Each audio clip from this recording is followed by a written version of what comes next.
தமிழ் மாநில காங்கிரஸ் நிறுவனர் ஜி.கே. மூப்பனாரின் நினைவு நாளை ஒட்டி அவரது நினைவிடத்தில் தேசிய ஜனநாயக கூட்டணி தலைவர்கள் மலர்தூவி மரியாதை செலுத்தினர்.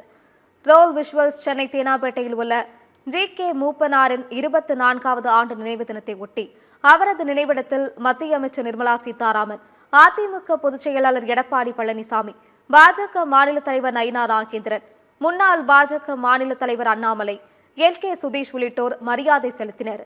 இந்த நிகழ்வில் தேசிய ஜனநாயக கூட்டணியைச் சேர்ந்த தலைவர்கள் ஒன்றிணைந்து மரியாதை செலுத்தியது குறிப்பிடத்தக்கது.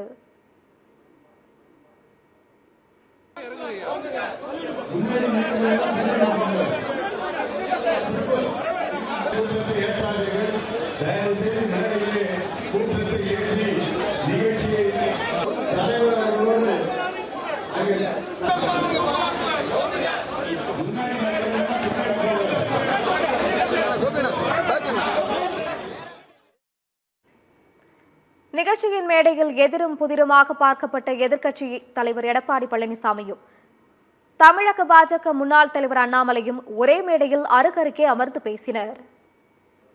அவர் பிரதமரா ஆக வேண்டிய அந்த தருணத்தில் ஆக விடாம தடுத்த சக்திகள் யாருன்னு கூட நம்மளுக்கு எல்லாருக்கும் தெரியும். இன்னைக்கு தமிழ்நாடு, தமிழ் கல்ச்சர், தமிழ் புகழ் அப்படின்னு திருப்பி திருப்பி பேசுறவங்க ஒரு தமிழனை பிரதமர் ஆக வேண்டிய அந்த தருணத்தில் ஆதரவு தராம தடுத்தாங்க. இதையும் நம்ம மனசுல வச்சுக்கணும், மறந்துட முடியாது. அதுவும் ஏதோ ஒரு தமிழர் இல்ல, அந்த மாதிரி ஆளுமை உள்ள மூப்பனார் அவர்களை தடுத்தாங்க. அதுதான் தமிழனுக்கு நடந்த ஒரு பெரிய துரோகம்னு நான் கருதுறேன். நிகழ்வில் பேசிய மத்திய அமைச்சர் நிர்மலா சீதாராமன் ஆளுமை மிக்க ஜி.கே. மூப்பனாரை பிரதமராக விடாமல் தடுத்தார்கள் என்று குற்றம் சாட்டினார். தமிழக மக்கள் நல்லாட்சி கேட்கிறார்கள் என்று கூறிய அவர், போதை பழக்கம், மது பரவியுள்ள நிலையில் ஆட்சி மாற்றம் வேண்டும் என்று தெரிவித்தார். தேசிய தலைவராக விளங்கிய ஜி.கே. மூப்பனார் எளிமையானவர் என்றும் அனைவரிடமும் அன்பாக பழகியவர் எனவும் அதிமுக பொதுச் செயலாளர் எடப்பாடி பழனிசாமி தெரிவித்துள்ளார். மரியாதைக்குரிய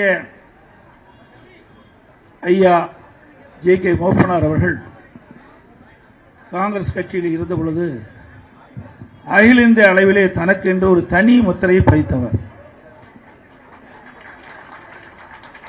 தேசிய தலைவராக விளங்கியவர். அவர் எளிமையானவர், அனைவரிடத்திலும் அன்பாக பழகக்கூடியவர்.